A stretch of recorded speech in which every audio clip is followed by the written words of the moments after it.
시청자 여러분 안녕하십니까?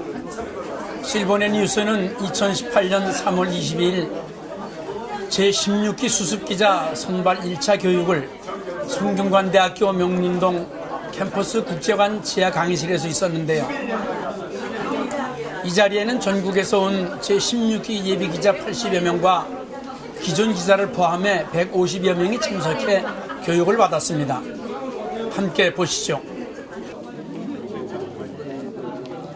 실버넷 뉴스를 지원하시게 된 동기는? 네, SSG를 맞이해가지고 앞으로 계속 이 사회를 전달하는 그런 역할을 할 수 있을 것 같아가지고 기자를 지원하게 됐어요.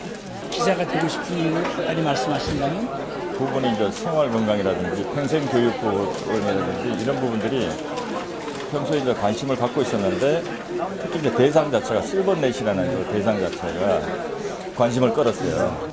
화창한 봄날 원근 각지에서 모인 제16기 수습 기자와 기존 기자들은 상기된 표정으로 반갑게 인사를 나눴습니다.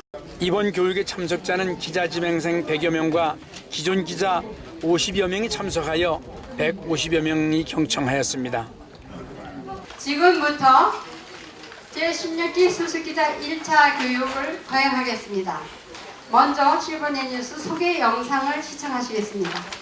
최복희 기자의 사회로 시작된 행사는 먼저 실버넷 뉴스가 제작한 영상을 감상했습니다.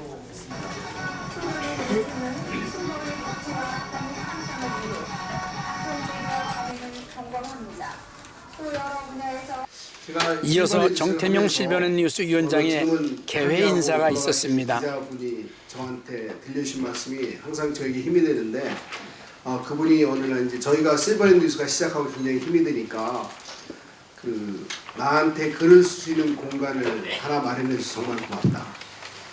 그렇게 말씀하신 기자님의 그 말씀이 제가 어려워서 이 실버넷 뉴스를 더 해야 되나 이런 생각이 들 때마다 그 힘이 돼 주셨습니다. 그래서 앞으로 신입 기자들이 이번에 100분이 가까이 이제 응모를 하셨고 특히 김의배 실버넷 뉴스 편집국장이 간부 소개를 했습니다. 부위원장님 그리고 이사가 4분 계십니다. 양유석 이사님, 구원모 이사님, 이정배 이사님, 김진형 이사님 이렇게 4분의 이사님이 계십니다. 10개의 부서가 있는데 국제부, 문화행복부, 그 다음에 미래경제부에 구항호 부장님. 네, 안녕하십니까. 네, 이번에 평창 동계올림픽에 자원봉사자로 가셔서 아주 수고 많이 하셨습니다. 실버넷 뉴스 사무국 김지연 대리는 실버넷 뉴스의 전반적인 소개를 했습니다. 시절부터 실버넷들의 좋은 인터넷 쉼터로 자리하고 있습니다. 실버넷 세상이라는 SNN 커뮤니티 공간을 통해서 인터넷에 미숙한 실버들이 인터넷 활용 방법 등을 서로 공유할 수 있도록 하는 공간으로 자리매김하고 있고요. 또한 많은 어르신들이 인터넷을 활용하는 데 있어서 주로 좋은 글들이나 또한 다양한 경험 등을 통해 인터넷을 활용하고 누릴 수 있도록 창조를 위해 노력하고 있습니다. 여러분들도 이제 16기 수습 기자님들이 모두 다 함께 기자님이 되어서 저희 실버넷 뉴스와 함께하길 기원합니다. 제1교시 교육은 이국 성균관대학교 신문방송학과 교수와 기자는 무엇인가에 대한 강의가 있었는데 들어보시겠습니다. 몇 가지를 준비했는데 그중에 사실 제일 먼저 우리가 생각해야 될 것은 기자란 무엇인가, 언론이란 무엇인가, 또는 신문방송이란 무엇인가 이것이 더 먼저겠죠, 그죠? 신문방송이라는 게 무엇인지 일단 생각이 확실하게 드시면은 그 다음에 기자란 무엇인가는 당연히 쉽게 따라올 것이라고 생각이 듭니다. 그중에 하나가 대중과 군중 그리고 공중 이렇게 나누는 방법이 있습니다. 이건 크게 학문적인 이야기에서 크게 중요한 건 아닌데 대중은 그냥 사람들이 서로 별로 이렇게 결속감 없이 그냥 한 군데 모여 있는 사람들인 거죠. 예를 들어서 도시에 이 동네 해화동 보면 해화동 사람들 서로 잘 모르고 그러잖아요. 도시에서는 그죠. 옛날 시골 마을 같지 않은 사람들. 그런 경우를 대중이라고 그러고 군중은 예를 들어 야구 경기장에서 그냥 모여가지고 한 팀에 대해서 감정적으로 응원하는 이런 것을 군중이라고 그러고 공중은 아주 모여서 자기 집단에 대해서 좋은 문제가 무엇이며 이 문제를 해결할 수 있는 좋은 방법은 무엇인가 이렇게 생각을 하는 그런 집단을 공중이라고 뭐 이렇게 분류를 합니다. 이제 당연히 우리는 이런 그 집단들 중에서 공중이라는 걸 만들고 싶어 하죠. 신문이란 게 또 방송이란 게 공동체를 잘 유지를 하고 이렇게 형성을 하고 유지를 한다는 거라고 그러면은 그 공동체를 유지하는 집단 개개인들을 가능하면은 대중이나 공중이 그 군중이 아니라 공중에 가깝도록 만드는 게 어떤 신문 방송이 어떻게 보면은 의무라고 하겠죠. 그렇죠? 좋은 정보를 주고 그리고 그 서로 싸우지 않고 가능하면 덜 싸우고 잘 지내도록 하는 것.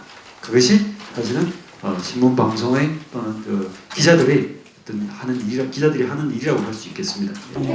기사란 무엇인지를 간단히 요약해 주시면. 아주 간단하게 말씀드리면 기자는 우리 사회 앞에 좀 앉아주세요. 공동체를 잘 형성하고 유지하는데 그 필요한 역할을 해주는 그런 정보를 제공해주는 그런 그런 존재라고 볼 수 있습니다. 네. 그다음에 수습 기자들에게 특별히 당부하실 말씀이 있다면 해주죠. 본인이 속한 공동체, 우리 사회에 꼭 필요한 그 존재라는 것을 명심하시면서 항상 그 객관적인 시각을 유지하도록 노력해 주시면 감사하겠습니다. 필요한 존재, 객관적인 모습. 고맙습니다. 이 모든 걸 다 들었는데 이교 씨는 김지선 전자신문 기자가 기사 작성 요령에 대해 강의해 교육생들은 진지하게 경청했습니다. 오늘 여러 가지 수업을 들었는데 그 중에서도 뭐 아까 그 정태명 교수님의 미투 발언이 너무 기억에 남는다. 이거는 정말 정태명 교수님께 다시 한번 묻고 싶을 정도로 기억에 남고 정말 사회현상이랑 맞물린다. 라고 했을 때 그거를 맨 앞으로 끌어가지고 이제 쓰는 거예요. 이게 쓰는 거고 그 다음에 이제 중요하지 않은 순서대로 이거는 일반적인 기사에서 가장 많이 사용하는 거거든요. 왜 역피라미드형을 쓰냐면 저희 시간이 없잖아요. 기사를 다 꼼꼼히 읽어보면 좋은데 기사를 읽기 좀 싫고 그런데 궁금하긴 하단 말이죠. 그러면은 그렇죠. 제일 중요한 거를 앞단에 놓는 거예요. 이거는 누구를 위한 기사냐? 읽는 사람들을 위한. 기사를 읽는 입장에서 봤었을 때 끝까지 뭐하러 다 읽냐 이거죠. 그러지 말고 중요한 것만 앞단에 해줘라. 그러면은 가장 중요한 거 읽다가 궁금하면 또 밑에 읽겠지. 또 궁금하면 더 밑에 읽겠지. 이게 바로 기사의 가장 기본적인 구조거든요. 이렇게 해서 모든 취재를 한 3시간 마치고 나서 생각을 해보는 거예요. 오늘 제일 중요한 거 저희가 이제 일본어를 좀 기자들 많이 쓰거든요. 이게 아무래도 프레스니까는 이 기자들에게 언론 문화가 예전에 50, 60년대 그런 40년대 일본에서 좀 많이 넘어오다 보니까 일본 기자들이 많이 쓰는 용어들을 쓰는데 그 중에 하나가 바로 야마라는 걸 많이 씁니다. 주제라고도 볼 수도 있고 핵심이라고도 볼 수도 있는데 그래서 오늘 4시간은 3시간 들었는데 오늘 야마가 뭐야? 라고 딱 물어봤을 때 나와야 되는 거예요. 오늘 뭐 여러 가지 들었는데 이게 핵심인 것 같아. 그 행사를 들으시면서도 계속 생각을 하셔야 돼요. 오늘 뭘로 야마를 잡을까? 뭐를 주제로 뽑아낼까? 그걸 듣지 않고 아무 그냥 2-3시간을 보내버리면 나중에 허망이는 뭐 했지 내가? 2-3시간을 다 들었는데 근데 여기서 뭘 전달해야 되지? 그때부터 소위 말하는 멘붕이 오기 시작하는 거죠. 왜냐면은 이제 매일매일 하루하루 마감을 하게 되다 보면은 3시간 행사를 끝나고 1시간 만에 기사를 써야 되는 순간도 있거든요. 특히 이제 뭐 어떤 현장 취재를 나가셨을 때에도 현장이라고 하면 예를 어디 데모 현장을 나갔다. 오늘 데모 현장을 취재를 했어요. 했는데 일주일 후에 만약에 그걸 기사를 써버리면 읽을 사람들이 있을까요? 일주일 전에 데모했던 거를 관심이 있을까요? 그렇다고 하면은 데모가 끝나자마자 빨리 써야 되거든요. 기자는 무엇인가? 3교시는 실버넷 뉴스 김종화 편집위원이 기사는 어떻게 써야 하나에 대해 열강을 했습니다. 명확하게 안 왔을 거예요. 기자가 뭔지. 근데 기자란 독자가 원하는 기사를 쓰는 사람, 독자가 원하는 궁금증을 풀어주는 사람, 그리고 독자의 욕구를 중심으로 살아가는 사람, 독자의 욕구를 궁금증을 대신 생각해주는 사람, 대변해주는 사람, 그런 사람을 기자라고 합니다. 다음에 이제 기사. 이제 아까 뭐 기사 이야기했는데 기사는 진실만을 담는 그릇이다. 그리고 신문이나 잡지 등에서 어떠한 사실을 알리는 글이다. 또 독자들에게 보여주기 위한 목적으로 쓰여진 글이다라고 이야기를 하고 있습니다. 특히 독자들에게 보여주기 위한 목적으로 쓰는 글이 사실은 신문만 있는 건 아니에요. 독자들에게 보여주기 위해서 소설도 독자들에게 보여주기 위해서 쓰고 수필도 쓰고 잡지도 그렇습니다. 그러나 왜 틀리냐 하면은 기사는 독자에게 익혀진다는 가정 아래 기사를 취재하고 그 다음에 계획하고 기사 작성 일까지 전 과정이 이루어진다는 점에서 다른 글과 차별이 있습니다. 동아일보에서 인터넷 수습기자 교육을 담당하고 있는 하종호 씨는 먼저 스트레스 기사를 자주 써서 간결성과 명료성을 특징으로 하는 기본기를 익히라고 주문하고 있습니다. 그러니까 스트레스 기사는 기자가 되자마자 스트레스 기자 중심으로 써야 한다는 거예요. 그리고 기사의 첫 단락은 독자를 유혹할 수 있어야 합니다. 첫 단락을 읽은 독자가 기사를 끝까지 읽지 않고는 못 견디게 만드는 방법입니다. 이를 영어로는 후킹이라고 합니다.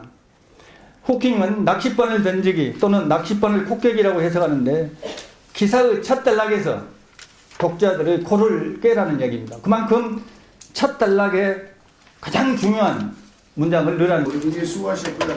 명찰 있죠, 명찰.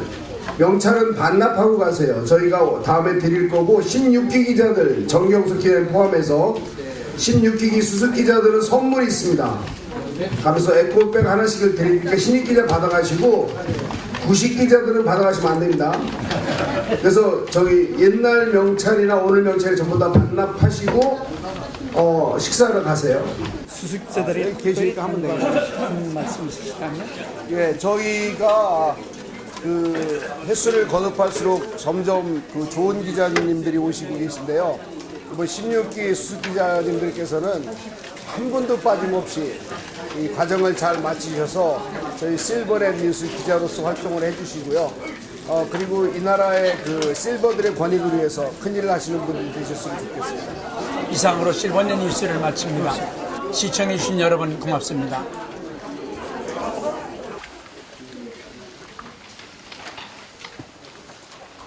불을 좀 꺼줘야 돼요.